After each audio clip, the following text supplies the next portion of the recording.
Hey, everybody. This is Jim here with the Soul of Synth-Pop Spotlight Series coming back at you for episode number three something. I don't know what it is, May, but I'm glad you're here, May, because I'm so excited about our special guest today, somebody who we love having coming on, not just the radio show and whose music we love to play on the radio show, but somebody that we love to talk to and love to listen to all the wonderful things that he has to say about any given topic. So we're going to cover a wide range of stuff tonight and have some fun.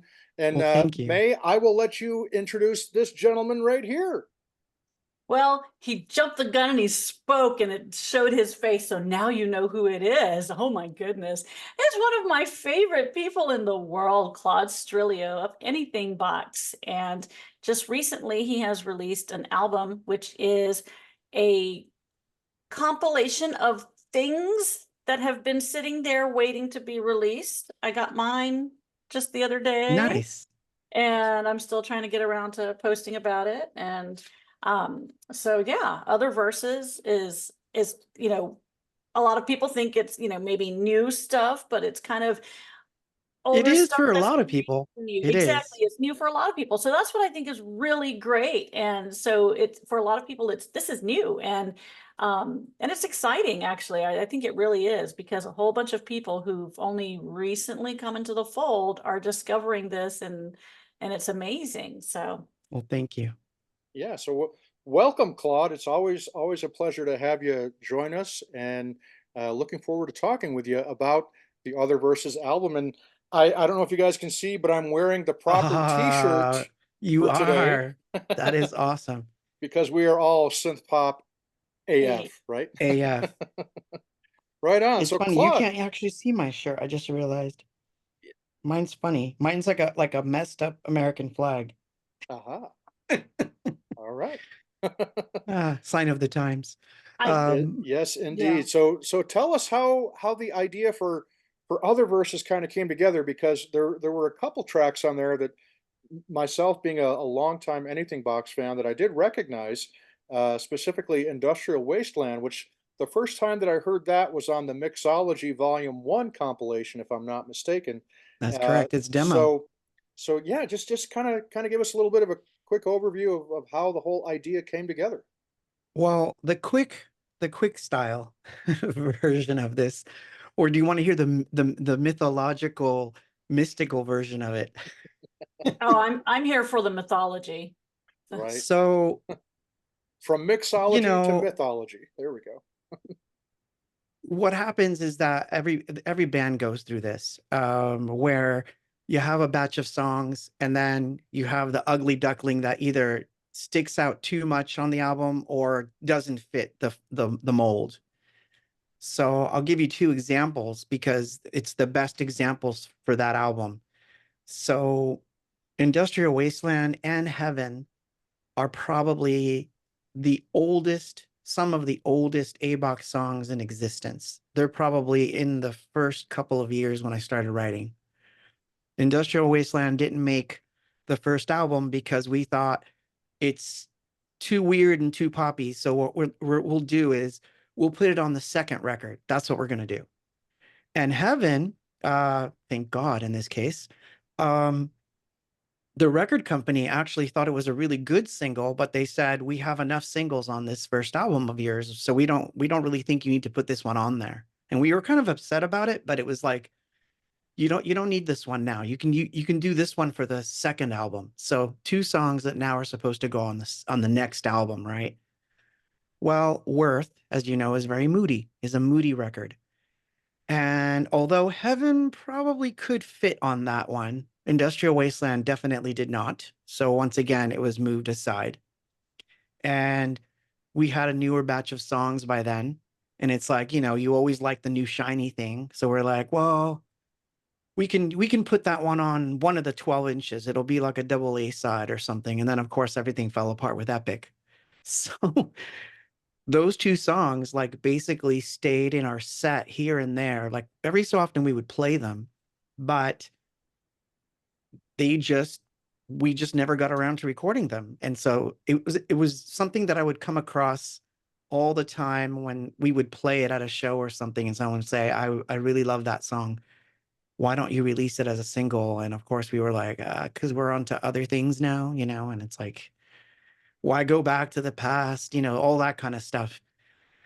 But then the pandemic happened, as you know. And during the pandemic, during the first quarantine streams, those were the first things that were unearthed, all those demos and things that, you know, I had thought about recording or re-recording. So I started working on them around 2020 is when I started to really like go back and focus on them a little bit. Um, and what I realized is that this group of songs, for whatever reason, I feel like they were meant to be released now. Like they were never supposed to be part of that other universe. They were supposed to wait. They had their own timeline. I had no control over that timeline. But I can tell you this, when they finally started to come together, I knew that like, oh, wow, this is why it took so long. Because Industrial Wasteland, for it being funny and poppy, belongs with Heaven. And In Your Smile has to lead into it. And oh my God, that weird instrumental that we thought we were going to record in front of, you know, I Felt the Pain finally surfaced, you know, like this, because I've been doing that version, by the way, Mhm. sans the Spanish thing, is the version I play live. That's the version that I always play live. It starts off with a piano and a first verse, and then it goes into the actual song. But we never released it that way. That's how we wanted it, but it never happened. So even Peace had those situations, you know? So to me, it's like it was meant to be that way, you know? And just to give you more examples, Nostalgia, I think I tried working on it in 2014. I was going to release it. It was going to be part of Distances, and it never made it because I thought it was the odd man out. I was like, it fits, but it doesn't fit. Something's missing and I don't know what it is. Put it away. You know what I mean? And sure enough, here it is, and this is where it fits. And so I'm quite proud of the idea that I had no control over what happened. It happened this way. It's done. And although I have other songs like that in the back of my closet, those were the ones that I really wanted to work on during that time. And then as the quarantine streams turned into just normal streams, they just kept surfacing again. So I started to really think about it. And something, sorry that I'm taking long to explain it, but something also told me that if I didn't do it, it wouldn't get done. And then what's to come next wouldn't work. And it may not work anyway, but at least this one aspect of it is released. And, you know, it gives way to whatever comes next, you know. Yeah, it was. I gotta say that this release was the first time that I had ever heard "In Your Smile," and it has become a song that I just lately have not been able to stop listening to. I Well, thank you for absolutely that. love it. It embodies everything just in that one song that I love about your songwriting and about your Thank you. arrangements that you put together. And there's just a real special feel.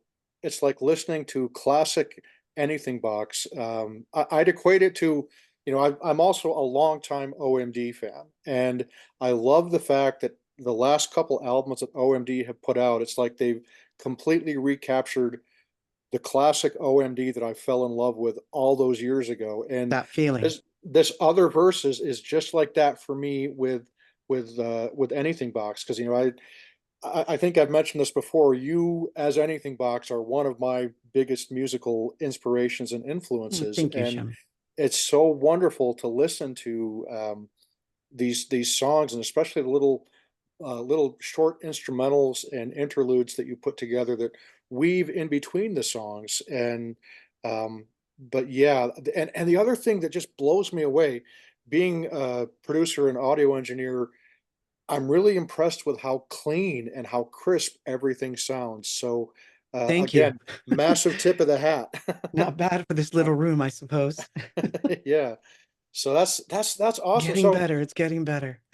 yeah, so you were mentioning I felt the pain. Is that still something that you put into your live set from time to time, or is it a regular track or Yeah, well, I felt the pain. So now I get to have more fun with I felt the pain because now people will understand why they're hearing a Spanish verse before it begins, or why it begins with a piano. Mhm. And in fact, I'm going to tell you a secret. I haven't spoken about this much, but it's a little cheat. If you're on Spotify or if you're on iTunes, so this is me talking to the world at large. But if you are on Spotify and you take the first track, right? Mhm. Un llanto, as it's called, Yeah. and you take that track and you make your own playlist and you put I felt the pain second, they will go into each other perfectly. And you'll understand like that it's actually a longer mix of the song. It's a little Wonderful. cheat code that I made so that people could do it. Since I can't do it now, Mhm. at least I can cheat mix it. That's So so that was something I was interested in too. So, I'll share some of that with you because those are things that I haven't talked about much. Is like the interactive aspect of it is still, it's still not completely unearthed for everyone. So okay. there's more to it than those songs, and there's more to it than what you're hearing, but it's going to take time for those other things to surface in the way they surface. So that's the fun part for me, is like building mysteries, so I love that part, Great. so. How has this whole process been for not only just revisiting these classic songs for the Other Verses album, but also last year you did this absolutely brilliant re-release and remaster of Hope. Um, how has it been just kind of revisiting that old material and re-releasing it with all these new fans that you have, this whole new generation of anything box fans? Well, I won't give too much away, but there is a book coming, and in the book there are certain references to Hope Worth.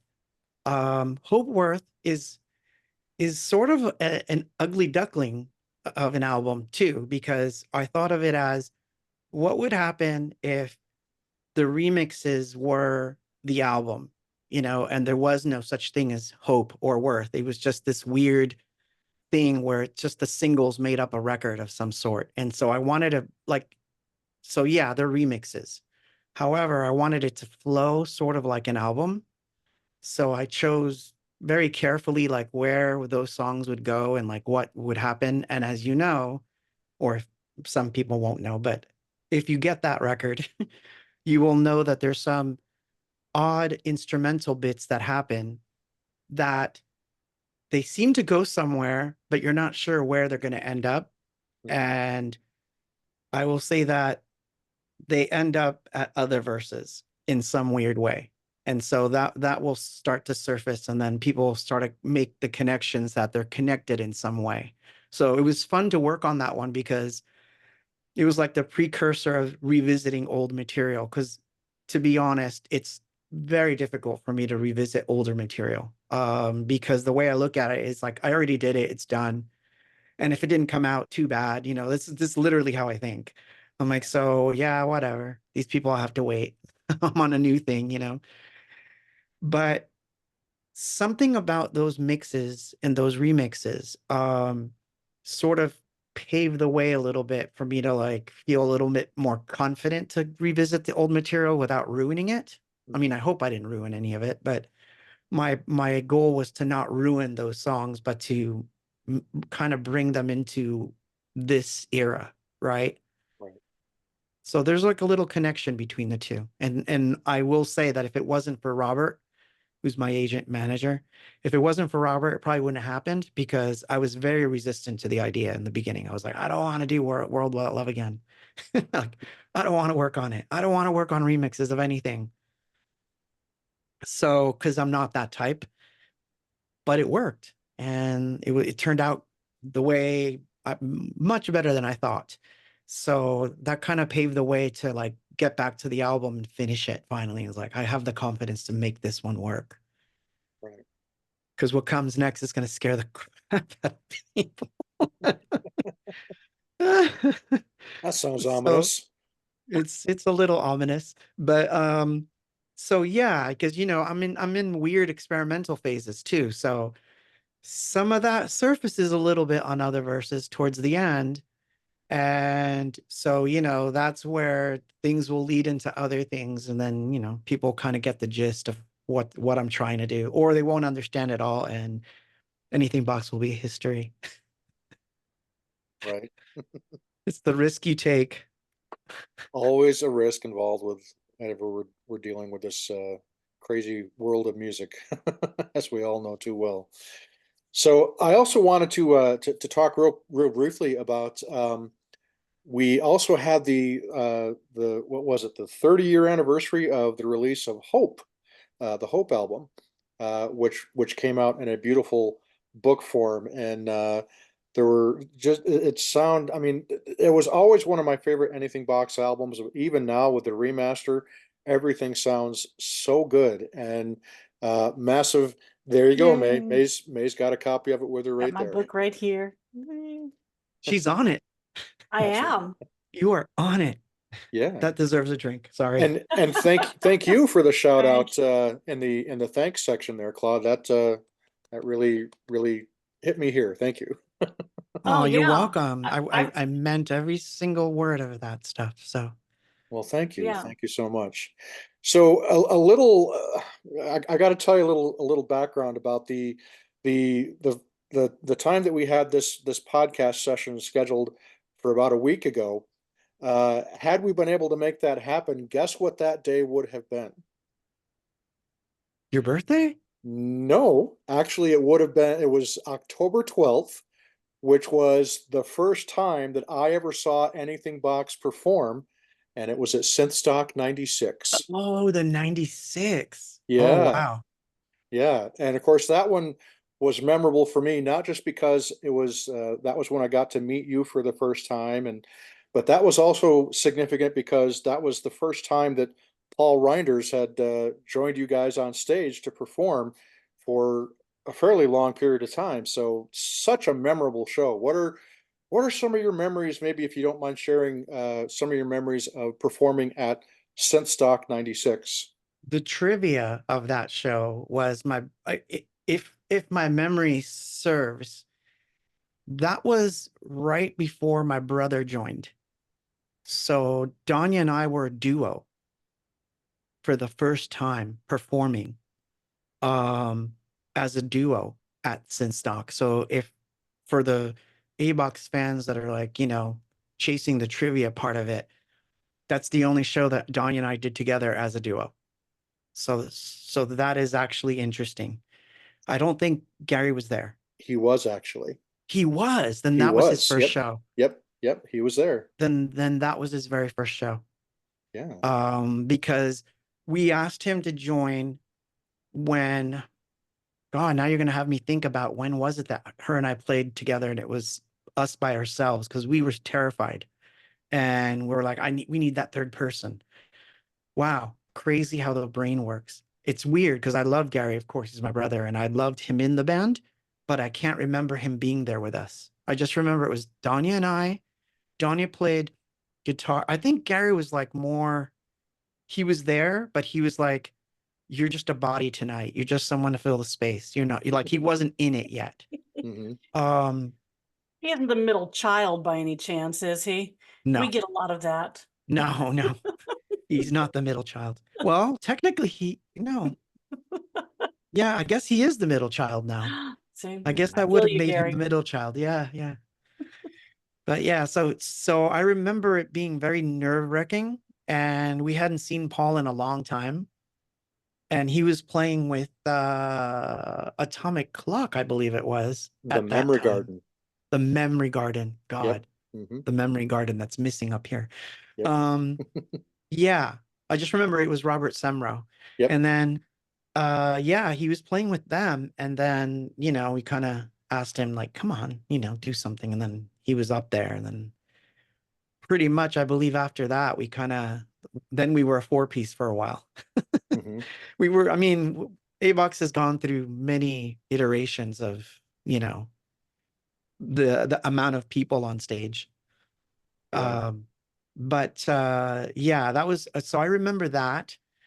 And then I remember the other thing that was really weird was I remember that where we were playing on the opposite wall, there was a window and you could see all the cars going by like on the freeway or something. And I just remember that freaking me out because it was like, it was almost as if I was watching a movie, and it was like one of those shiny objects, like, don't look.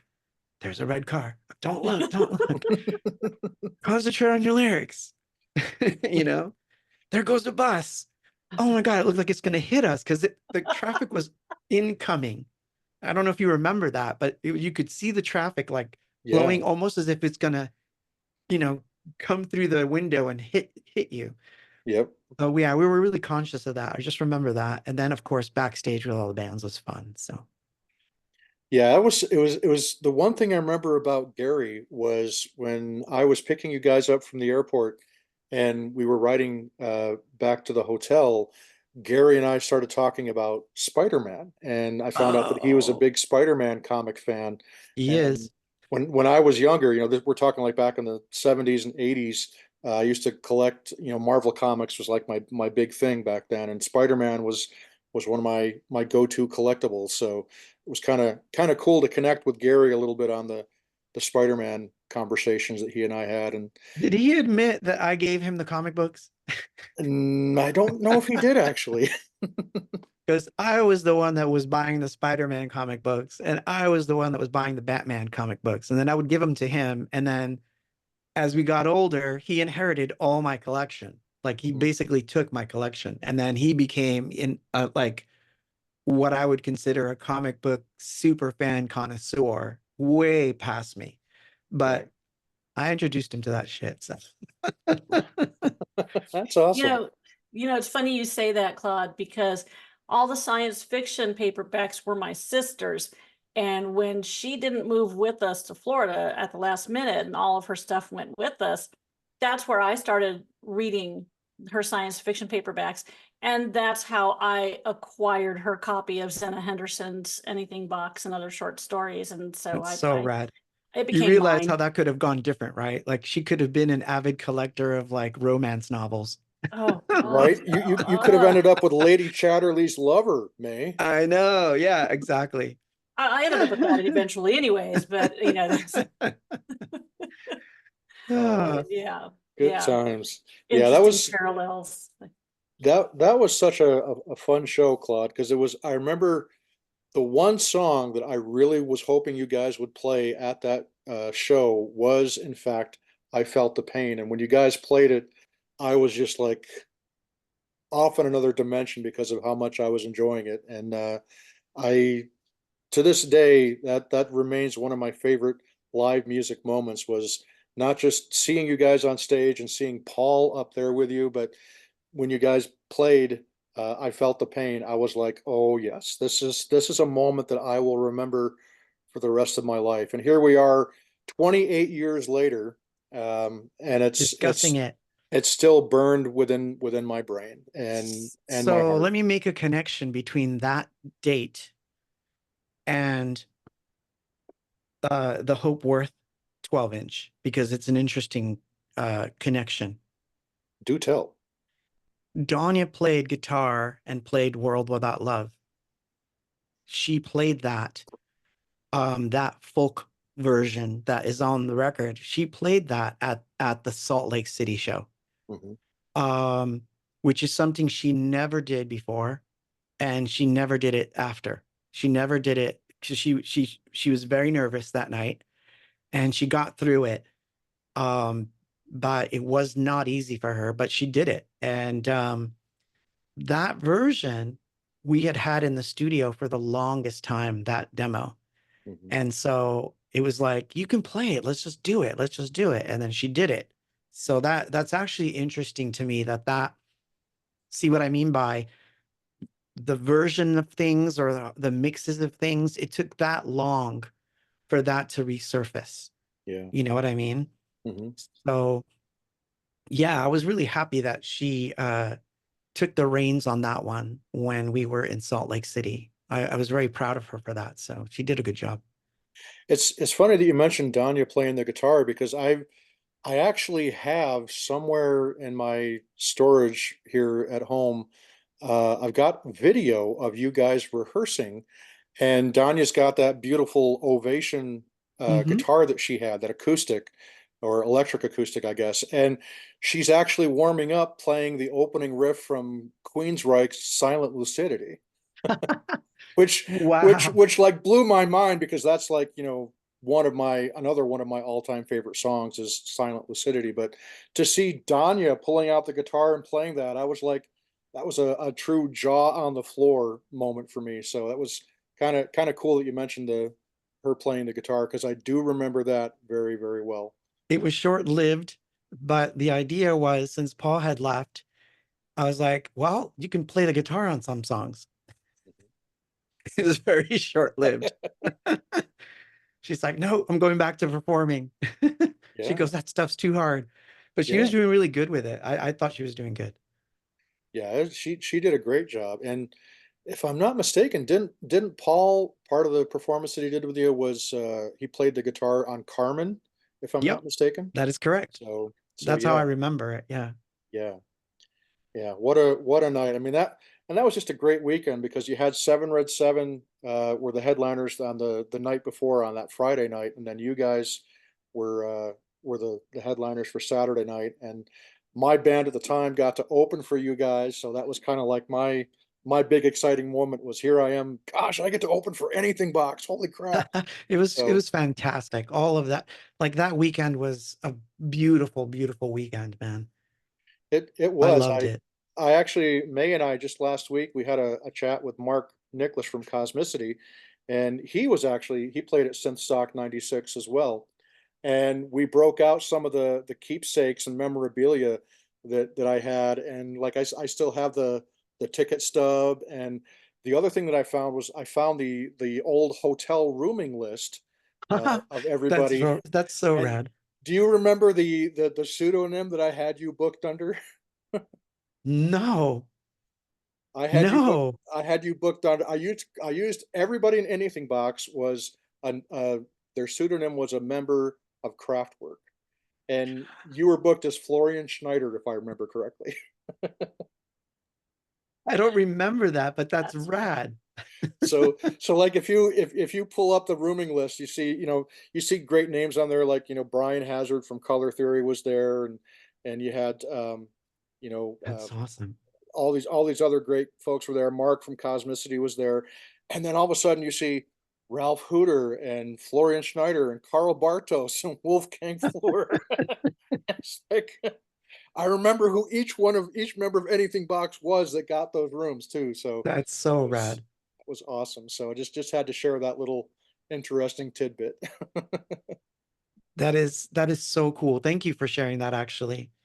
See, it sucks when as you get older and like after hundreds and hundreds of shows, it's not that they blur together because I can remember almost every show has this something that you remember, right? Mhm.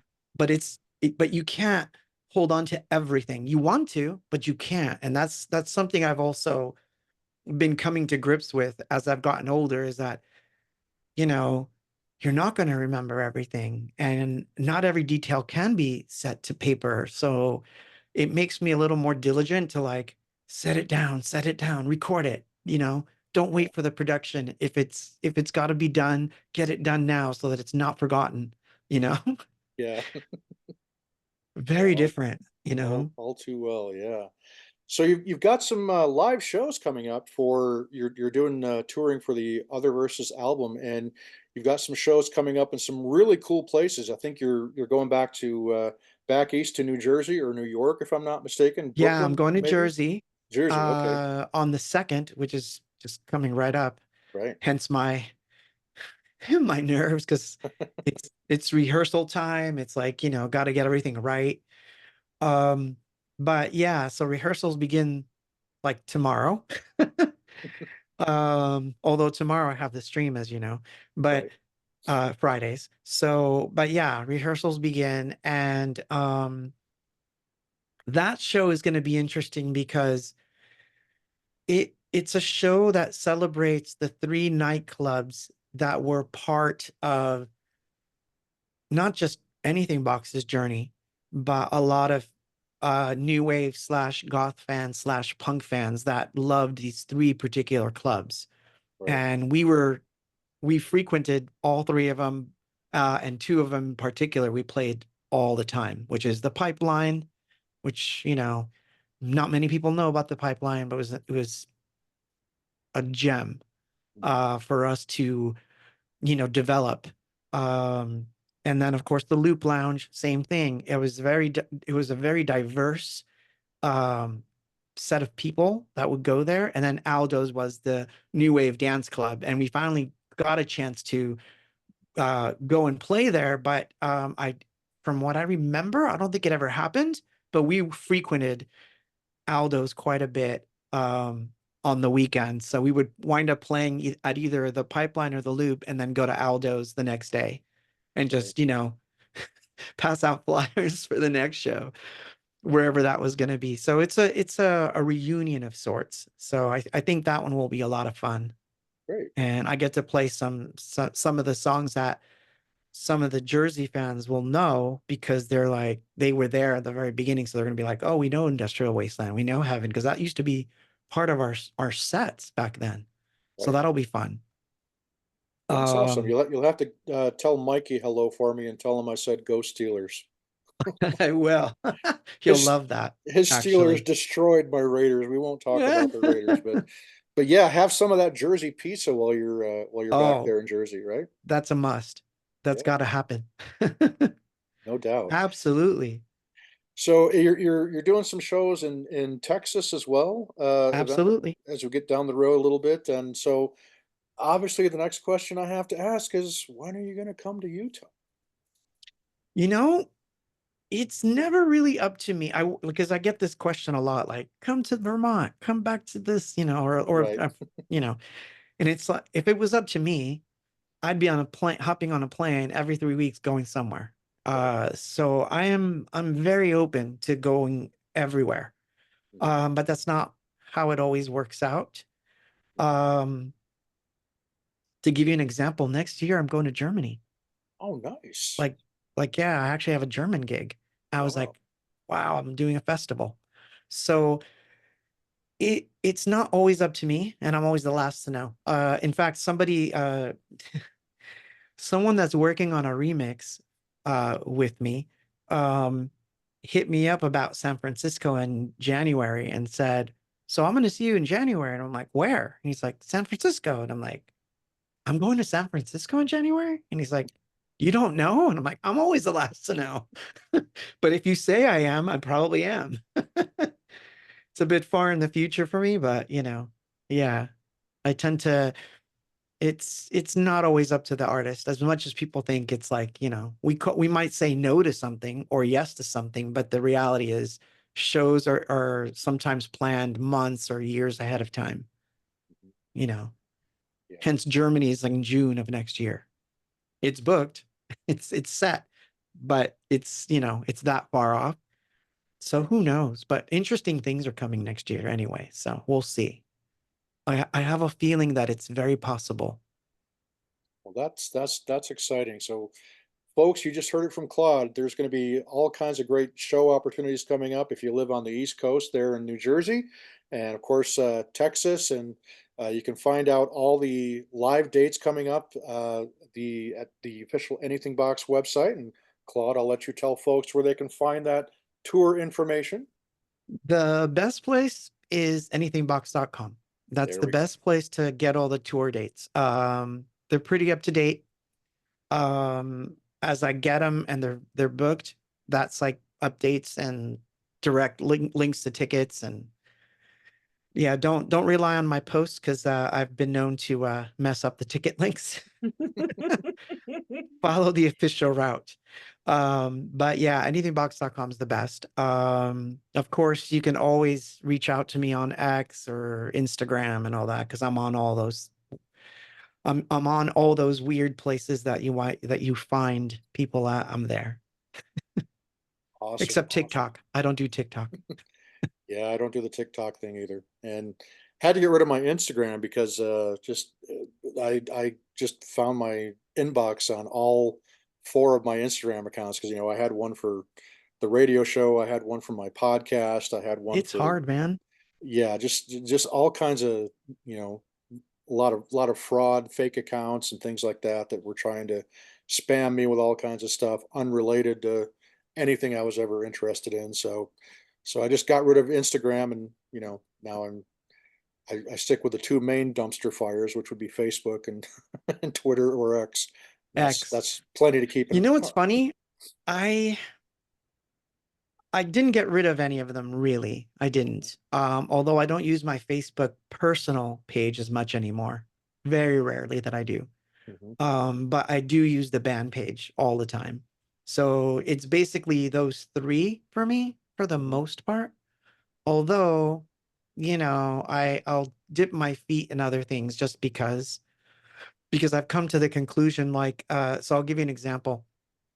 Recently, I found a way to do playlists for Bandcamp, which mhm. is really interesting. So I found this site and this software that lets you do it, and it was fun. But I realized whether I try it or not, I will have to sign in, make an account for Anything Box and then Pop. Because if I don't, then some bot will take it and then I won't have it. So it's best to have it and not use it Mhm. than to find that suddenly there's an Anything Box that is a bot on some new social media site. So unfortunately, I do have to log into many, many sites all the time just to keep them going so that I don't have to worry about it. Mhm. And once again, that's the world we live in, controlled by bots and AI. Isn't that the truth? Wow.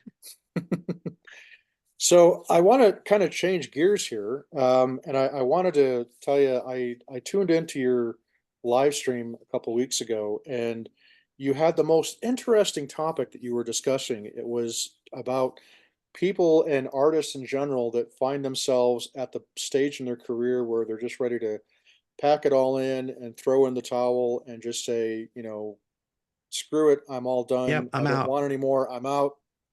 And I really loved listening to the wisdom and insight that you had to share from your own experience going through that cyclical, roller coaster that all artists go through.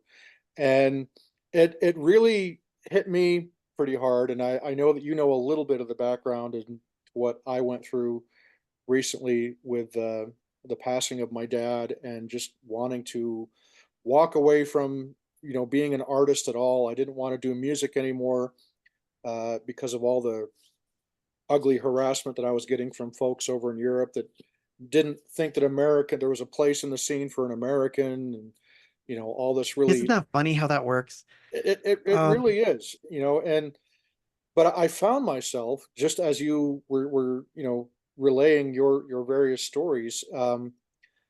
The one thing that changed it for me, obviously, that made a huge difference was after my dad had passed, he had written me a letter with the explicit instructions to not open it and not to read it until after he had passed.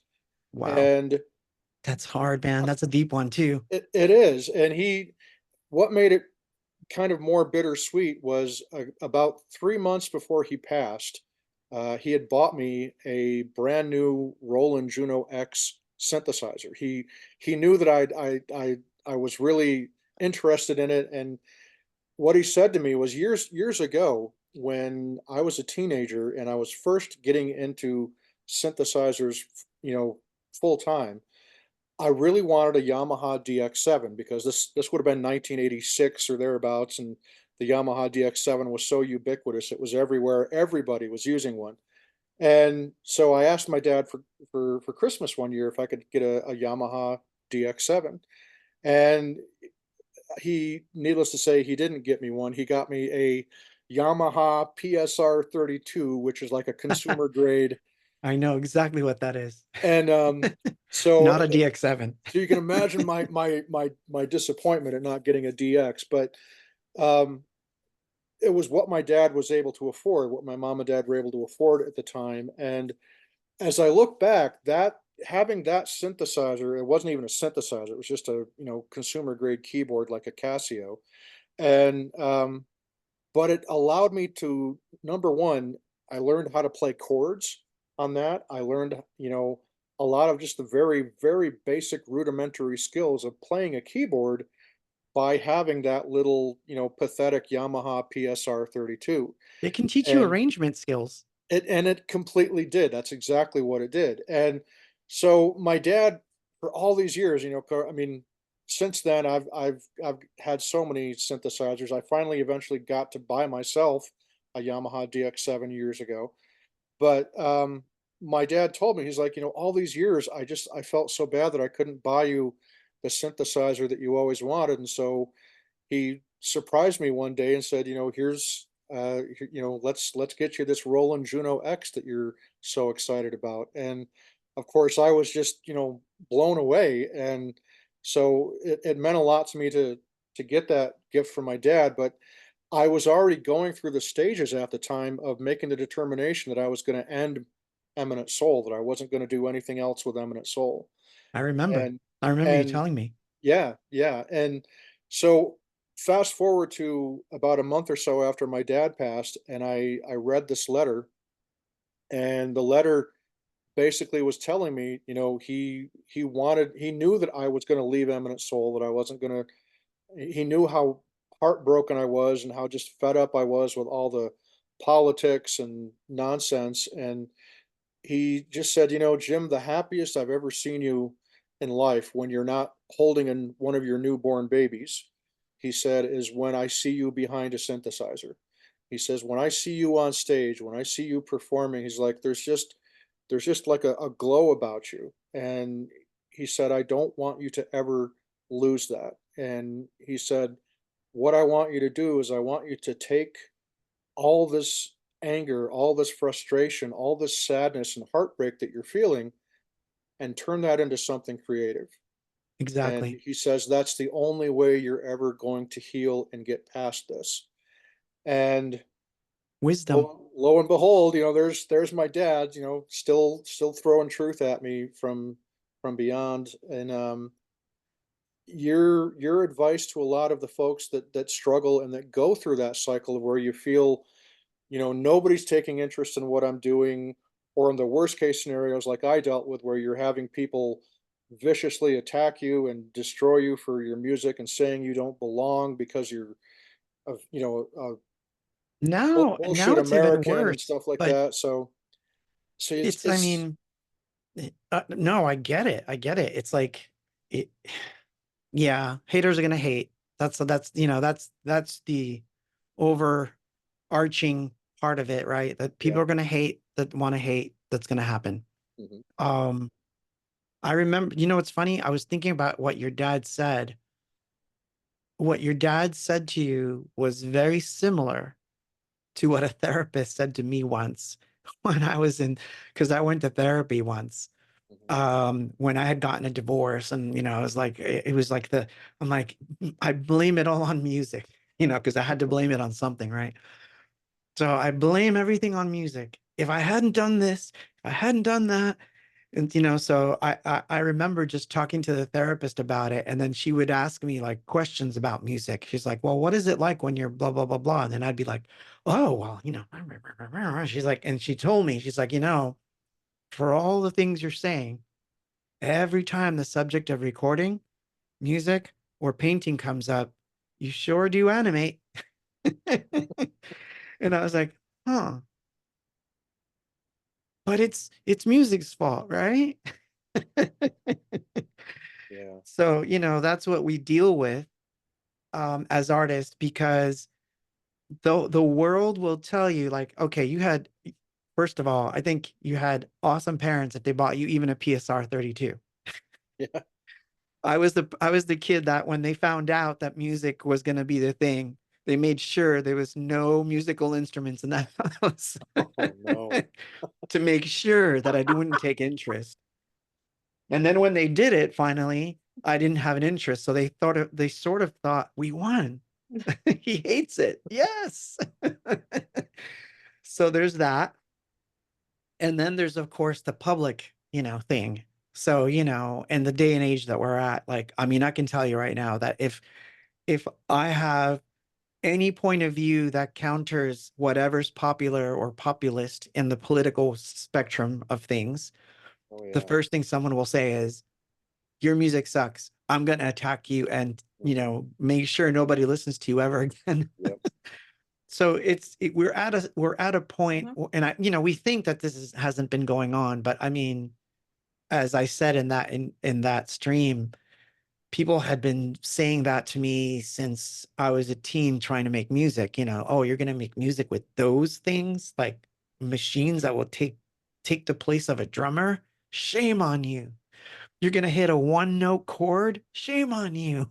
Like, so ashamed for all of it for a long time. And so we go through these cycles, and I'm aware of them better now that I'm older than I was when I was younger. When I was younger, I felt like they were devastating. Like every time it happened, it was such a devastation. Yeah. I'd be sitting there with my grandmother or like one of my best friends going like, I don't know why I'm doing this. Nobody wants me to do this. Like everyone hates what I'm doing. It's like we can't seem to like get a leg up on anything, Yeah. and then when we stopped paying attention and the fan base started growing, that changed, and it's like, so that's why I say like, hang in there. Yeah. I'm not saying that everyone's meant to be, a musician or a painter or a poet, it's not for everyone and not everyone can handle it. There's a lot of work part. The work part is sometimes shoved under the table in favor of the glorification of like, you get to be on stage, you get to be famous and people will stop you on the street. Yeah. All these glorification parts, when they don't happen, which they won't for a long time, big news to someone trying it out right now, right? And saying like, I'm new. They think I just finished, we live in a different world. So not trying to change the subject here, but we live in a different world. And so I find that this is the pervasive attitude is, I just recorded a song. I just finished it. It just went on Spotify on Friday. Why isn't anyone listening to me? I posted. Why isn't anyone listening? And it's like, it's the whole world doesn't owe you anything. Number one. Two, you have to work for those people to want to listen to you. And it's going to start off with 2 or 3 or maybe 4 people. And and it could be that way for a long time. Right. Until it takes another level. So you have to be okay with that. You have to be okay with the idea that things are going to take time and that you're going to have to put in a lot of work. And usually the outliers of that are going to be the ones that will quit first. And then the second phase of that is I call the band implosions, where there's 4 people, but eventually when they get signed, that's when they break up. I've dealt with this. I've seen this many friends bands who the minute they got signed was the day they broke up. Right. It seems like nobody ever had the money talk or talked about ownership of rights and things like that until the day that they had to sign something. And suddenly everyone's fighting and hating each other. And they just started, Yeah. our world, because of information, free flow, and the way that things can happen overnight. And also the fact that social media accentuates the idea that something could go viral and suddenly you are the most famous person in the world in a week. These things can happen. They do happen, but going viral because your dog spoke a word, as opposed to going viral because you just think you wrote the best song of your life, but only 3 people are listening to it. There's a very big difference between the two and the way that attention span works. I just saw something really funny, which I'm going to share with you, which is really hilarious. You want to hear disheartening? I'm going to give you disheartening. I saw a guy who had started a YouTube channel where his entire channel is based on uh, an industrial shredder He doesn't talk. He just throws things into the shredder, Into the and it gets shredder. Yeah, I've seen to those just videos shred. before. Yep. They're satisfying to watch, oddly It enough. is remarkably satisfying to watch, and I'm hating every minute of it because I'm looking at him like 3 billion views Right? for a red shoe being shredded. Like, why? Like, why is that happening? And then, but there I am. I'm like, oh yeah, but you watched it twice, didn't you? So, Guilty. so there is that, yeah. So there is that aspect that we are human. Um, so, with that said, I've been thinking of or toying with the idea of buying an industrial shredder.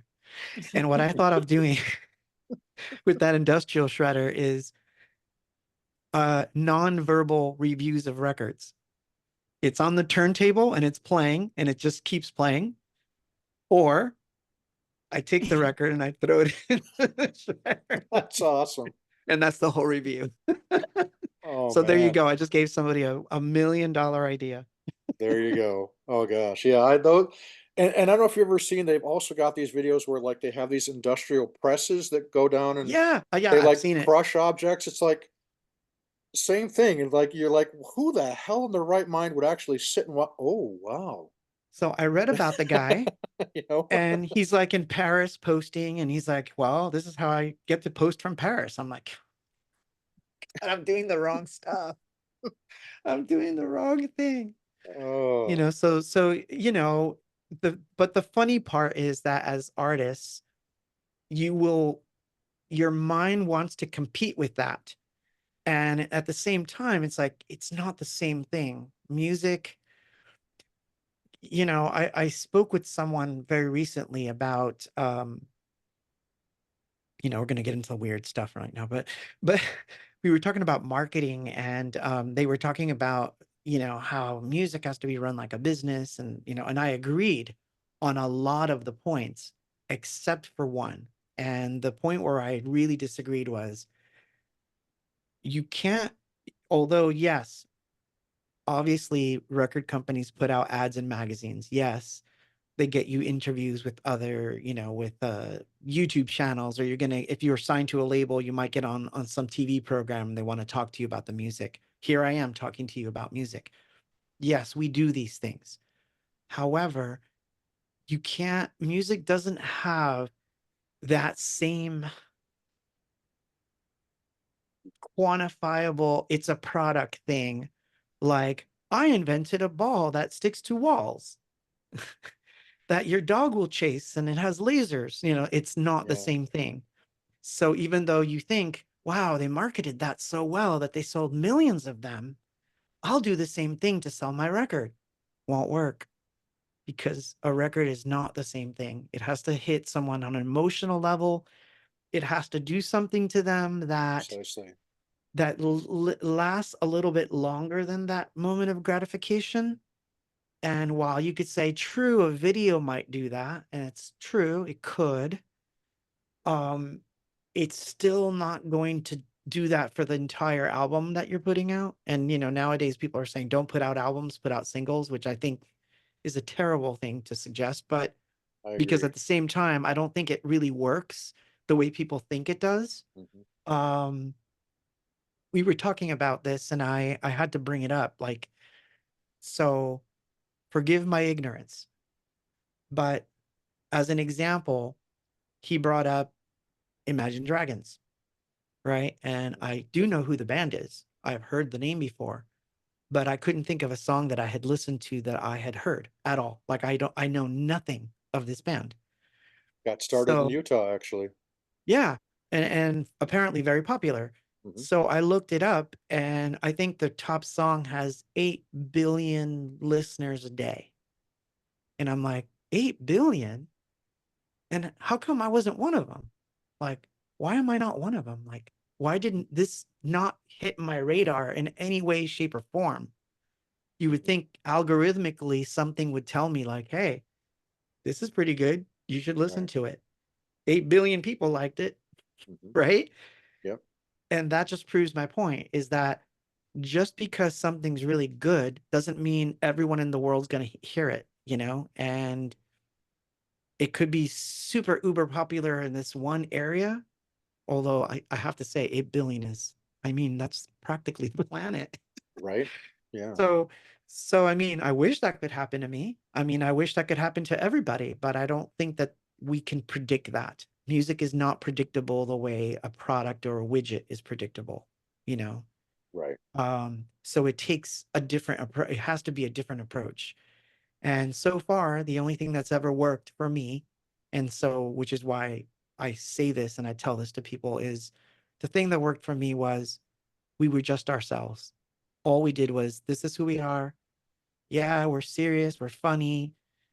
Sometimes the songs sound like happy, but the lyrics are not. That's just the way we are. You know, sometimes the lyrics are really happy, but the music's sad. I'm like, we don't know why we're so screwed up that that's the way we are, but that's the way we are. Sorry, take it or leave it. You know, here we Mhm. are. And it worked. So just be yourself. You know, like don't follow everything that's going on trend wise. I mean, you can follow certain things, but once it starts to invade the way you make the music, once it starts to invade the way that you know, you're thinking ahead, like, well, if I don't think that this is going to sell 1 million copies, so this song is not worth putting on the record. If you start to think that way, that's already the beginning of the end without you actually planning to quit. It's like it's going to quit for you because then Right. you're not going to want to make it anymore. Hmm. You know, if you wake up and you're like, well, I got a weird bug up my butt that I want to like do a blues thing today, do it. Hmm. So what if 5 people like it? So what if it doesn't conform to your idea of what you thought your band was going to do? Do That's it. right. It's in That's your right. heart. Do it. Yep. Because you're going to regret that later if it resurfaces and you're like, you know, I really wanted to do that blues thing and I didn't do it. Like, man, why didn't I do it? You know? Yeah. No, you hit on an all. You nailed every aspect of it because that's what I've learned, and that's how you learn to roll with those cycles of the ups and the downs. And you know, you summed it all up during your live stream by simply saying you only, the only way you lose is if you quit. And for me, I'm not back to writing and composing new music, and Eminent Soul is still on ice, but I am back to making music with my band. I started a cover band. I started an 80s new wave cover band That's with awesome. members of both Eminent Soul, and you'll love this. I don't know if you remember the lead singer that my band had at Synthstock 96 is now back working with me again, That's and awesome, man. he's the lead singer of Flynn's Arcade, which is my 80s cover band. I love that And name. then I end up, of all things, and May knows because she was there to see it. I still don't know how this happened, but about 5 months ago, I got invited to be a member of this band that features Dr. Travis Taylor from Skinwalker Ranch That's and rad. Jay Stratton, who was the head of the Pentagon's UAP task force back when it was still a top secret program. That's So awesome, man. there's like, if there's anybody that knows all the really cool stuff about, UFOs, Jay Stratton is the guy. And so they invited me to be in the band, to be their keyboard player, and to be a backing That's so singer. And rad. so here I am, and I'm just thinking, as you know, and May came out to Utah for the performance, and the whole time I'm just thinking to myself, you know what, my mom and dad are here. They they're Yeah. they're watching me from where they are, and they are just smiling and grinning from ear to ear, so happy to see. And it's like my dad, I think my dad knew, and he knew that this was something I wanted to do, and he knew that my one of my greatest sources of joy was performing and playing on stage. I just love the thrill of being on stage and performing where anything can and will go wrong, right? Yeah. And but that's part of the thrill. That's part of the excitement of performing. And so I just again want to tip of the hat to you for always speaking truth and Well, thank sharing you your for that. wisdom and insight. So So I that brings me to another nugget, which is funny. because there's one that this one, I believe me, I'm still not 100% behind it. I'm kicking and screaming at this one all the time. Um, but the thing that you do will evolve, Yeah. and it may evolve into something that you maybe 10 years ago would have been like, I'm never going to do that. Yeah. You know what? Me start a band like doing this? No, that's not gonna, no, not gonna happen. You know, that's not in my cards. And yet it seems to be moving in that direction. And you're like, but I never wanted to do that, you know? And it's like, why not? Yeah. Like, what's the problem? If it starts to make you happy, if it makes the flow of the creativity come, and the muses are lighting up on your shoulder going, yeah, come on, here's an idea for this. By all means, you know, accept it. Don't try to fight it. You know, my common denominator for that would have been like, you know, when we were trying to be very gothy and industrial, there was a phase that we were going through Right. right before we were signed where we were definitely going into darker areas. And it seemed like that's where we were headed. And yet it was this other stuff that was, you know, popular with the fans. It was the stuff that was becoming popular with the radio stations. I'm like, well, but I don't want to be in a pop band. You know, I don't want it to be poppy Yeah. and catchy. I don't, you know. And it just happened that way, you know.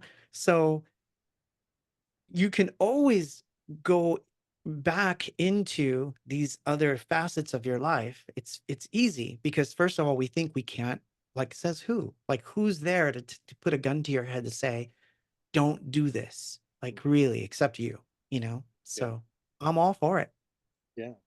Well, Yeah. exactly. And I mean, you where you just mentioned, gosh, I don't want to be in a pop band. I mean, for me, it was like if you had ever told me that one day I would be performing uh, Motley Crue and Van Halen and AC/DC songs on stage in a rock band, I would have been like, yeah, right, sure. Exactly, exactly. And but yet here I was, on stage with, these two celebrities in the realm of, at least the UFO and paranormal field, you That's would awesome, say. man. And I'm all for it. I'm in their band, and it's like I don't it's just so weird how life works out that way. It really is. I never would have predicted that to be a thing, and yet here we are, and what a beautiful thing it is. And so again, thank you Oh, for being such an thank your inspiration dad, on that. man. That letter. That letter's Yes. got me thinking. Yes. That's amazing. Yeah. What an amazing thing to happen. Yeah. My dad was a special guy. Sure was. Speaking of which, Claude and May, I see you back there doing your drank. I got my drink. I know I haven't heard an I digress yet, but Uh, But I digress. There we go. but there I we Now go. we're digress. Drank. all right. L'chaim. Yes, indeed. So speaking of strange and unusual, Claude, let's kind of go down that that path for a little while here. So May and I have been wanting to get you on the Soul of the Unexplained, which of course is the podcast that I do that covers all these kind of crazy paranormal things like Skinwalker Ranch and UFOs, UAPs, ghosts, Bigfoot, the whole nine yards. So I know you and I have kind of briefly talked about a couple things before, but what do you make of all this crazy UFO and UAP news that's coming into the mainstream again now, where we've Mm, got this congressional hearing, a second one coming up in November, where there's going to be new, or so we're told, there's going to be new whistleblowers coming forward to talk about um, their alleged firsthand knowledge of these, crash retrieval programs that the United States government has been covering up and hiding for all these years. So what's kind of your take and overview on the fact that we're now getting this in the mainstream news, and not only that, but the Pentagon actually admits that these things are real. We've got former President Obama and former President Trump have gone on record saying, yeah, UFOs and UAPs are real, but I can't tell you anything more about that. But the fact that I we think it now would have had, be yeah. So what do you scary think? for them to say what it is or what it isn't. So I'm going to ask you a question. Sure. I was with a friend the other day. We were having this conversation, and you've seen the movie Artificial Intelligence, right? Oh yes. Mhm. Okay. So I'm going to ask you the question that he asked me. At the very end, is it aliens or was it an artificial intelligence that had evolved way past the human being's time on Earth that are doing the archaeological thing and they bring him back to life, as you know, and they basically honor him. Were they aliens or was it an AI?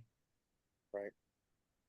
Well, that's an excellent question because if you'll notice, when they had the last congressional hearing and you had David Grush up there, the guy that dropped all the bombshells, and was the first time that we heard the term non-human intelligence. And then to take it one step further, you had a legislation that was drafted by Senator Chuck Schumer, the senior senator of the state of New York, wherein that legislation it mentioned the term non-human intelligence like over 20 different times. So why would a term like non-human intelligence be put into legislation that was actually passed into law by President Biden last year if there really wasn't something to this non-human intelligence? Now, the big caveat there is if you've noticed, they don't ever say extraterrestrial. Correct. They don't say They don't aliens. use the term. They use the term non-human intelligence, and furthermore, there has Interplanetary visitors or interdimensional. Yeah, interdimensional visitors, or visitors from this star system that we've got evidence of, or it's never that. It's very recently it's non-human intelligence, right. non-human intelligence. And by definition, wouldn't AI be a form of non-human Absolutely, intelligence? And I say yes as well. absolutely. May, what do you think? You know what, I actually haven't seen that particular movie, but I mean, when we talk about non-human intelligence and we think about things being interdimensional, because I think interdimensional is where I'm leaning more towards. And and absolutely, you could have just energy, free form, free floating, but somehow contained, somehow cohesive, and that energy would have to come from something. And yeah, so Someone's generated from somewhere, something, yes, as generated it from were. somewhere. And so then that, indicates the possibility of some kind of programming. And so then that's where the AI does make absolute sense. I would probably believe AI before alien, even though I am thoroughly convinced that we're not the only ones. If we look at it from a religious standpoint, we can't be so arrogant to believe that we're the only precious children of our God, if he is that so I omnipotent. would I would Um, I would yeah, agree with you 100% in that we are not alone. yeah. Um, I would say, I mean, I could tell you from sort of a weird experiences that we're not alone, but but I would argue that there's a difference between there are other beings out there that are more advanced than us. Absolutely, I believe it 100%. Are there beings out there that are so different from us that they can't even travel through the stars and don't have any need to? Like, let's say a planet full of dolphin-like creatures that do nothing but swim in oceans and build weird, castles under the water and have no need to ever leave their planet and have no idea that we're here? Absolutely. Are there worlds full of interesting floating plants that basically take photosynthesis and turn it on its head by floating into the atmosphere to catch the sun rays and then float down to germinate the other grasses and things that are growing on that planet, and there's not a single warm-blooded creature and it's all plant life? Absolutely. I think of every variable type of infinite number of life forms probably exists. Um, Trekkie here, but but I'm very sure that that's the case. And when some people say, well, why haven't we seen the aliens? Like, well, we really can't, because if it is a bunch of dolphins swimming under the ocean or plants floating above there, we're not going to see that, and they're not trying to talk to us. So those types of life forms we're not going to see.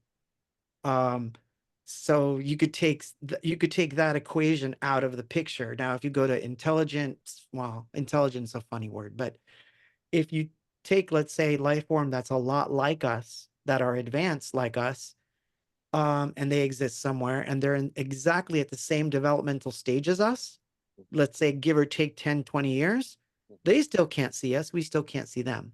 So even though they look just like us and we can call them brothers and sisters, we are not aware of their existence. We can't even see them.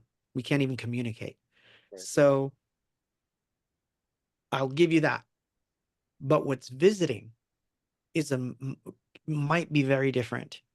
What's visiting or shaping human history here may be much different than just someone visiting from another planet, you know, just going like, oh, look at these weird humans and all their, you know, weird traits. Yeah.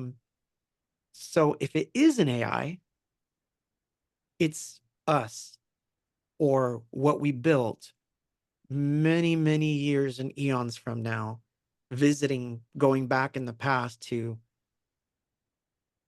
futz with things, for lack of a better word. That's my take on it. But there's a spiritual aspect of it too. And I can't not have that in my head because of my upbringing.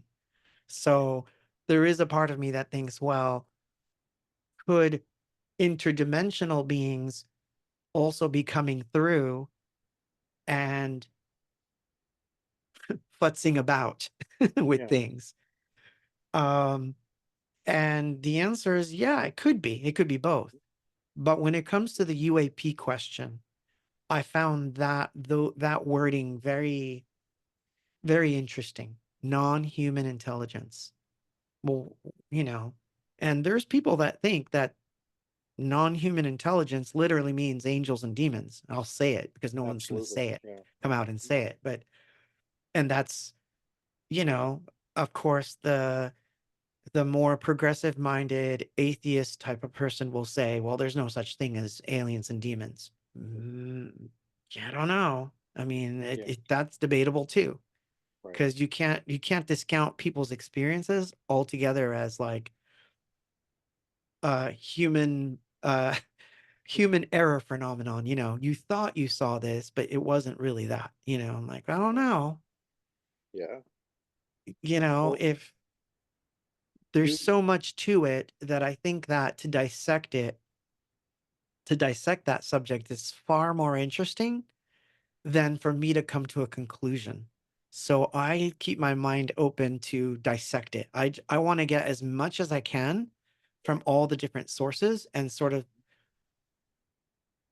I don't know, put my own conglomeration in my head together of what I think it is. But obviously, until I know now I sound like a bad guy here, but until we capture one for real, have him tied up in a living room and say, look what I got.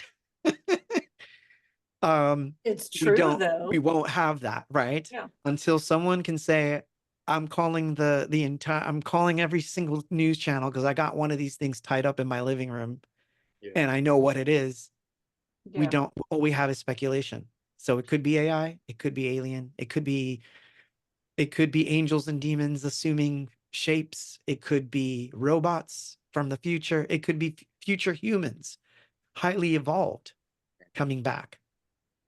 Well, and you touched upon so many great things there, and that's really what it comes down to, isn't it? Is we have to remain open-minded with a healthy dose of skepticism on some things because, and as May knows, I talk about this all the time in my Soul of the Unexplained podcast, which is uh, so many people just want to glom onto it being extraterrestrials because they've been conditioned that if there's anything that is not native or is not human, that therefore it must be from somewhere out in the cosmos, an extraterrestrial, an off-world civilization of some kind. When the reality is, and I know this from having had conversations with people like Dr. Travis Taylor and the guys at Skinwalker Ranch and stuff like that is that it's not that simple. It's a far more complex and complicated issue because number one, the government itself admits that they don't know what this is because chances are they're looking at multiple kinds of phenomena. Some of them do, in fact, look like they might be interdimensional or of that, kind of esoteric demons or angels kind of thing. But then there's also, you have actual nuts and bolts craft like the Tic Tac and the Yeah, gimbal and Go exactly. Fast videos that we saw. But then again, that could also mean, hey, in fact, Travis Taylor has mentioned a number of times that what we may be dealing with is extratemporal, which means beings that are from a different time than we are currently on, or different, and you can It could even be a different Earth than exactly. us. We just Interdimensionally, intertemporally yeah, speaking. yeah. Well, that's actually it's funny. You know that's the theme of the album too, right? Wait till you There see are the no other part. coincidences. Wait till you hear the other part of it. But well, so I'm gonna tell you a story. Um, and I don't know if I've told you this story before, but I'm gonna tell you a story, and then you tell me what you think about this story. So I got a phone call once, or I made a phone call, and you're gonna find that my memory lapse here is very, very insane.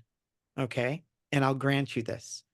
So right off the bat, somehow, in some way, I won a camera on some radio show.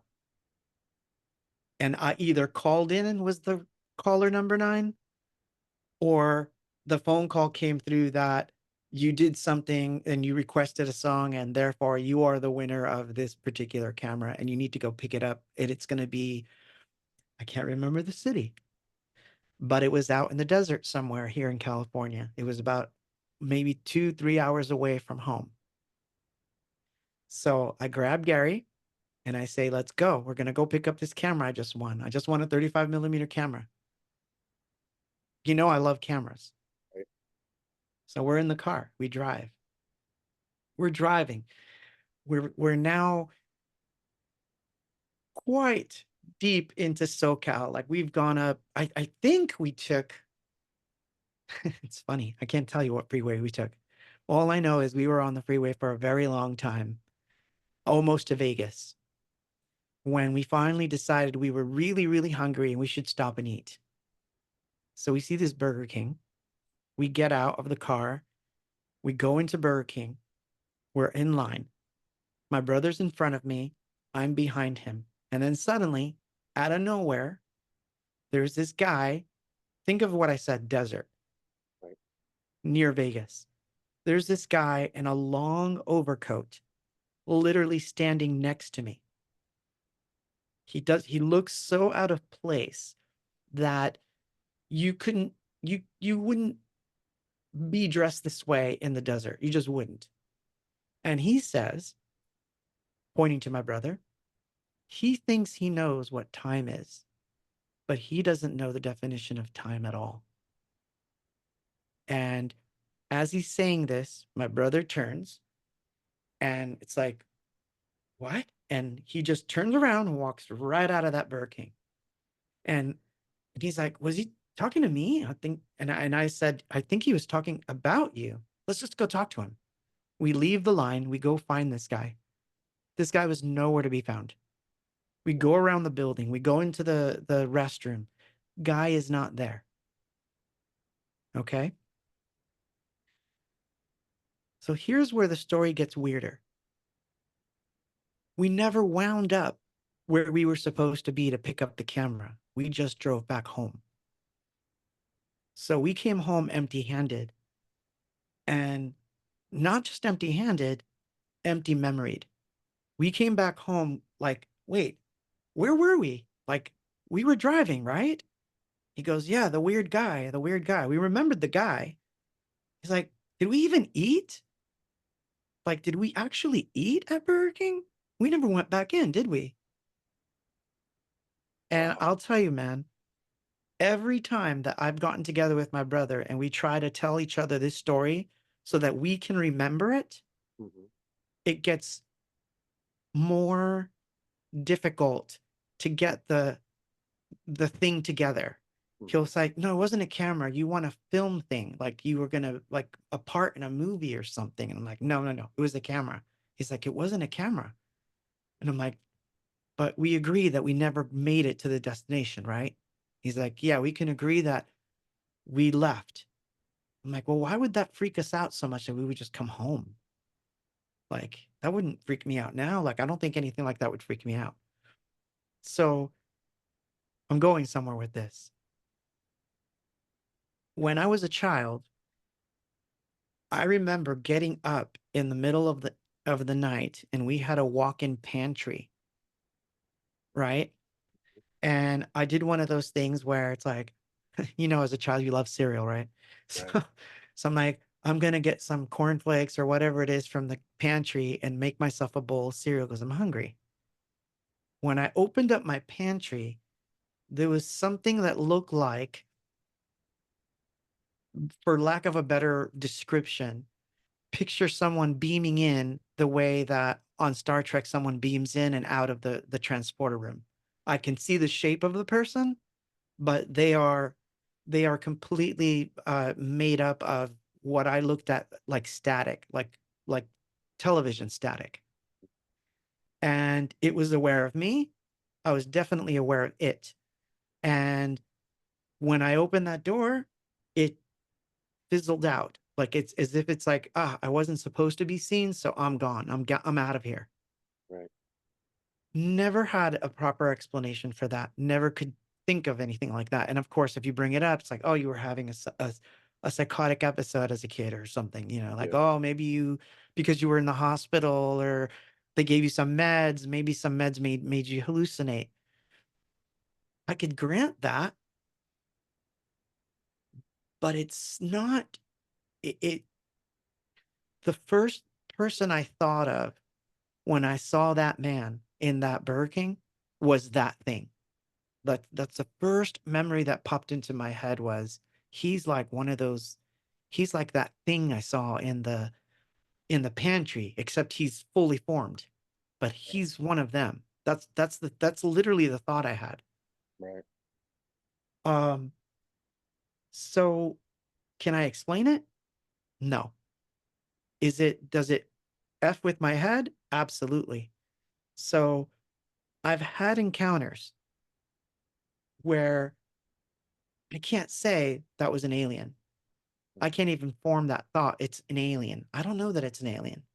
I'm going with your friend's idea of intertemporal because more than once that I've had these experiences, they seem to be very obsessed with time and the bending of time and the fracturing of time.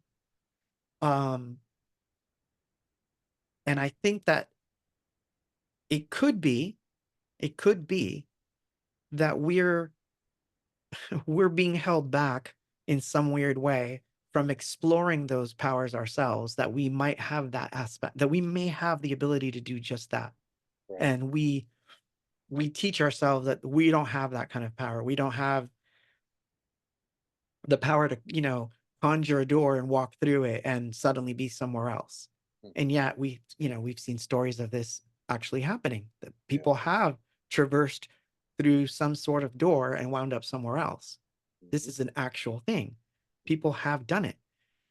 So I would argue that the TikTok and things of that nature are what we would invent if we were able to, if we needed some sort of bubble cover to keep ourselves from deteriorating during the transfer from one temporal time space shift into another without getting destroyed or killed. We would need some sort of protection. And whatever this thing is, it doesn't require propulsion as we know it, because it just has to bend the time in front of it and just go towards whatever it's bending. Right. So I had those kinds of thoughts about this a long time ago, up until the point where I saw the video of the Tic Tac and all those vehicles, and I said to myself, it's not flying really.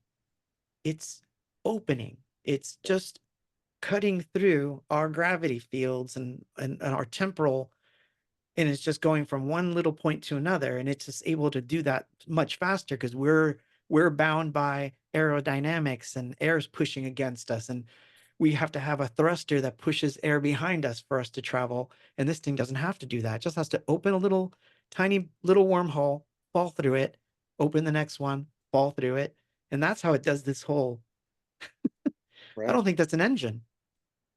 Well, you're probably not far off the mark. I mean, I think you've seen the episodes from the Secret of Skinwalker Ranch this last season where they they seem to have uncovered data that points, it's not conclusive, but it points toward the fact that there may be some kind of a portal or wormhole that opens up at least periodically there on the ranch, and they've actually got some really compelling photographic and lidar Yes. data to photogrammetry data that Sorry. really plays into what you're talking about. And May, you've seen that episode, right? I'm about to Yeah, sneeze. yeah. And The I know, I phone was like, zone. I see Claude over here about to sneeze, and I'm like, don't, I'm about to It's yawn. coming. But yeah, I have. I've seen, it was just amazing, just especially the one, and I was just telling my mom about this one last night with the chute that just hung there in the Right. air. And you could say, well, there was a draft or something that might have caused it, but oh no, the way it's No, no, no, sitting no. there is Yeah. just mind-blowing, like something is keeping it up there in the air. But one thing I wanted to point out was, if I recall, Claude, that was not the first time you'd seen the guy in the overcoat. No, he was not. I've seen him And before. Does he have a hat ever by chance? He does. He does Okay. have a hat. You mhm, and you and and he I was eating need tuna. y- you and I need to talk offline sometime about this, Claude, because it's an awful lot like what my recent experiences with a very similar kind of individual or character or entity. So yeah, that's wow. Hair on my look at that, Right. May. And more importantly, I believe your brother was there that first time you saw him as well.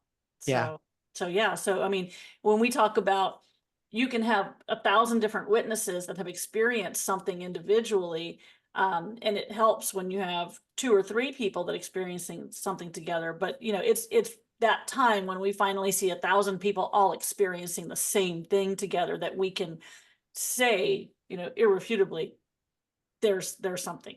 Absolutely, there's something to it, without a doubt. and So, like I said, I but keep my yeah, mind open to explore it. but yeah, Well, and absolutely. and this is another thing that I hate to keep quoting it, but Travis Taylor one time said that the human mind, the human brain, is the greatest quantum computer ever devised. Sure. And the fact that we only understand a very small percentage of what the capacity of our brain is able to do, who's to say that, we hear these stories of people that, there's remote viewing. Remote viewing was actually something that our own government did with something called Project Stargate, and you can read about Oh, that. It was a I'm a FOIA junkie, by the way. I love there you FOIA, go. Yeah. and I don't know if I should tell you that. I don't know if I should say this. Could get me in a lot of trouble. Let's just say that you know how AI is fantastic at writing papers. Hmm. AI is also very good at conjecture. Um, so here's a question that you can ask an AI. I swear to God, the government's going to come after me for this. But you can ask the AI a question like, what would be a good, let's say that we were trying to cover up the entrance to a portal, and we want to name this project something that alludes to a portal, but we don't want anyone to come up with the word portal. What are some of the governmenty terms that you might use to hide that? and it'll pop off project this, project that, project this, project that, project this. Try putting those in a FOIA request. See what you get. Interesting. Wow. That's really Because fascinating. they don't know, you don't know what you're looking for Right. until you find it. Yeah. And they named they named some of those projects really strange names. You know this. Oh, yes. You know, Stargate is an obvious one because, you know, like obviously now that the movie Stargate came out, you would think, okay, let's put that in there and see what we get. Hmm. But words like remote viewing and things of that nature, they had other terms for those that are not quite the same. And when you find those, there's a lot of interesting stuff that's, you know, it's all declassified, but they know no one's looking for these terms. So they're it's sort of like there's a lot of file cabinets that are sitting wide open that they don't think anyone's going to look because they don't know the term. Yeah. So I have a lot of fun looking for terms. That's awesome. Well, you know, one of the other speaking of terms, one of the words that I have seen come up frequently with anything box is the term consciousness. And you know, when you look at a lot of the ancient civilizations and the ancient cultures, the everything seems to be tied into consciousness. Now, some people we call it different things. You know, some people call it your spirit, some people call it your soul, your life force, your energy. Um, your consciousness is more of the secular term that people use for it, but I myself and the different things that I've been able to learn and to observe in the last couple of years since I've been doing this podcast of mine is that I'm of the belief that at some point I think we're going to find out that consciousness, if this makes any sense, is going to be the predominant life form in the universe Absolutely. because everything that is, you know, made of energy, you know, it has some kind of that component to it. And like you were saying, these dolphin creatures that may exist on a planet light years away, uh, they may be the predominant life form, but wouldn't it make sense? Because, you know, I tend to believe that animals have spirits and souls and consciousness, and why wouldn't they, right? I mean, we as humans, we have consciousness, and we look in terms. Not all of them do, but Well, but yeah, I'm gonna I give think you that was consciences or consciences. I mean, we think, I mean, this is actually, it sounds insulting what I said, but there's a you're from difference Jersey. You're a between, wise guy. You can get away yeah, with that. I can get away with it. Forget about it. Consciousness is a very interesting term. I think it's mathematically bound. So let me give you an example of low level consciousness, but low level that's still meaningful. So like, let's say that there's a couple and they're lost somewhere and they find this cave. No one's ever found this cave before, but they found this cave. And so they're really grateful that they get to stay in this cave and be safe while, let's say, there's a storm outside, or you know, some weird stuff is happening outside, and they're safe. And they're very grateful, very, very grateful that this cave was there for them. Right? Now they leave the cave and they're like, we're gonna call this Hope Cave because it brought us hope. And we're so grateful that this cave did so much to save us. And thank you, thank you, thank you. Thank you, God, for bringing me here. You know, like, prayer could be involved or not involved, but let's just say it is.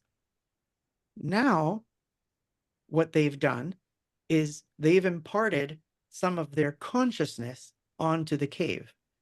So what happens is, let's say another pair of travelers comes along and finds the cave and are like, you know, I get really good vibes of it on this place. I feel like this place is it's vibey. It's not giving me the scary vibes that I would normally associate with a cave. I feel protected.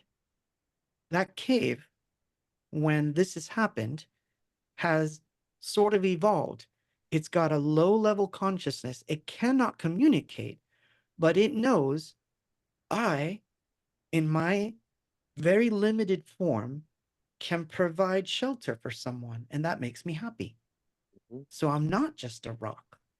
I'm not just an enclosure. Yeah. And this cave develops that what I call a low level consciousness. And by when I say low level, I'm not being demeaning, meaning it can't do much more than impress that feeling upon you. And I've noticed this in different things. You might see an animal that you pet, and then suddenly it's like, wow, this dog, you could see this dog has a soul in there somewhere. Yep. You know, but then you look at something else, and it could be a human, and you're like, there is literally nothing there. There's nothing. It's devoid.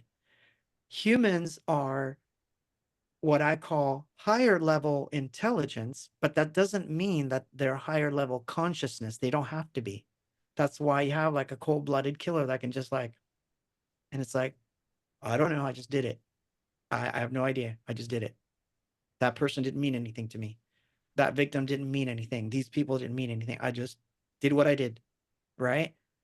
You can see that there's no consciousness at all. Like there's very low level consciousness, and what is there is not good. Right? So I agree that consciousness as we know it could be as vast as an entire planet full of it that can't communicate that it has it, but it has it. Right. We will only know when we land and we're like, wow, this place is really beautiful and friendly, you know? Yeah. So consciousness is worth exploring it to me.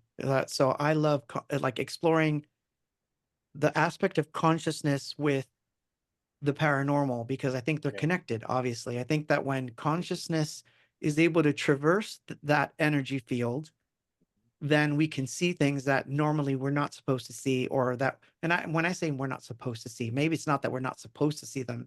Maybe we're just not trained to see them. Mhm. And unfortunately, we all programmed each other and our societies programmed each other so that we won't see it. Yeah. Because obviously It's some like people can. it's like collective reality, and again, it might be that combined Uh-oh. power of the human mind, that quantum computer Hold that that kind of thought. Do keeps not us leave. at bay. Do not leave. Oh, Right on. I So heard my so yeah, man, you know what I'm talking about, May, right? I Yeah, mean, yeah. so it's like, there's this consciousness that, if I knew how to enunciate or articulate it better, I would, but Would quite you guys obviously like would I'm you not. guys like to continue this, or would you like to Heck yeah. I think we But should it's, continue this topic in some other form. yeah, and that form needs to be my podcast. You got to come on, buddy. Done. My podcasting partner Roger is a lifelong fan of Anything Box. He's never had a chance to see you guys perform live. Peace is like his all-time favorite album, and so he's like, "Hey, if we could get Claude from Anything Box to come on the podcast, that'd be like the greatest thing." So he would love having you on. So yeah, we I we, would we love got it. to do that. So yeah, so let's And then let's I can just, and then I can tell you like a million other things that are I yes. A-box know, right? related, but they're not. Yes, so join me and Roger and May, and we'll have to expound on this conversation. I But mean, yes, you've noticed, right, that A-box has a very interesting fascination with time travel, right? Mm-hmm. yes, Yep. yes, And portals, portals, And yes, and portals. the and portals, we've and got yeah. so many cool stories. I'm sure we can share. But And I yeah, can't help but like as I've gotten older, I feel more comfortable with that skin because I think that who cares? I'm gonna leave this body and go into whatever the other field is or whatever the other phase is anyway. Why am right, I worried about what people think about me? yep, Like, what do I care? You that's Yeah, know? right. absolutely. Right on. Well, Claude, as always, such a wonderful, fun-filled conversation that we had with you. So glad we got to go and talk a wide-ranging, everything It from went south. the new album to time travel and consciousness, and Off the yeah, rails. Yeah. off the rails is That's good, right? that's So that's the best kind. Absolutely.